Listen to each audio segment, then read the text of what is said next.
সূর্যের নিকটতম গ্রহ কোনটি? সূর্যের নিকটতম গ্রহ বুধ। সূর্যের দূরতম গ্রহ কোনটি? নেপচুন। সূর্য ছাড়া আকাশের জন্য উজ্জ্বলতম নক্ষত্রের নাম কি? লোকধক। পৃথিবীর ওজন কত? পৃথিবীর ওজন আনুমানিক 6 কোটি টন। সূর্যের ব্যাস কত? গড়ে প্রায় 13,86,000 কিলোমিটারও বেশি। পৃথিবীর ব্যাস কত? গড়ে প্রায় 12,757 কিলোমিটার। আকাশের সবচেয়ে বড় নক্ষত্র কোনটি? ওরিয়ন নামক নক্ষত্র। সূর্যের আলো পৃথিবীতে আসতে কত সময় লাগে? প্রায় 8 মিনিট 20 সেকেন্ড। পৃথিবী ছাড়া সৌরজগতের অন্য কোন গ্রহে ঋতুর পরিবর্তন ঘটে?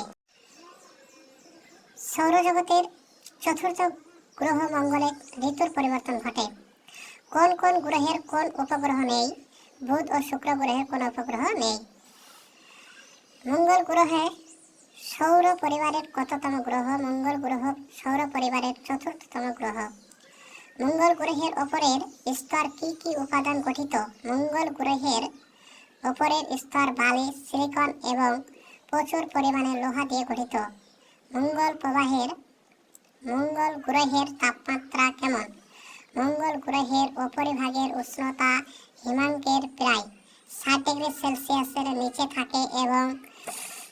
থাকে বলে এই গ্রহের 2 মেরু প্রদেশের সর্বদা বরফে আচ্ছন্ন থাকে। মঙ্গল গ্রহের রং কেমন? মঙ্গল গ্রহের রং লাল। কোন মহাকাশযান সর্বপ্রথম মঙ্গল গ্রহের তথ্য জানায়? মহাকাশযান মার্স 3। ভারতের আকাশে মঙ্গল গ্রহকে শেষ কবে দেখা গিয়েছিল?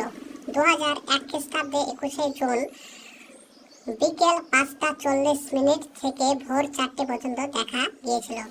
শনি গ্রহের কয়টি উপগ্রহ? 7টি। ক্যাসিনি কি? শনি গ্রহের 2টি বলয়ের মধ্যবর্তী দূরত্বের নাম হলো ক্যাসিনি। উপগ্রহ ও গ্রহের কক্ষপথগুলির আকার কেমন? উপবৃত্তের মতো। কোন গ্রহগুলি আকারে অপেক্ষাকৃত ছোট? বুধ, শুক্র, পৃথিবী এবং মঙ্গল। কোন গ্রহকে বামন গ্রহ বলে? প্লুটোকে। আলোকবর্ষ কি? আলো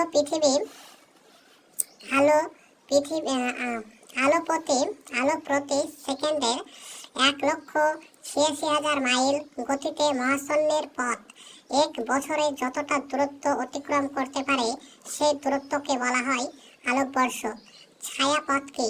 অসীম আকাশে পাশাপাশি অবস্থিত অনেকগুলি নক্ষত্রের সমষ্টিতে রাতের আকাশে এদের মধ্যে দিয়ে একটা সাদা আলোকপথ দেখা যায়, একে বলা হয় ছায়াপথ।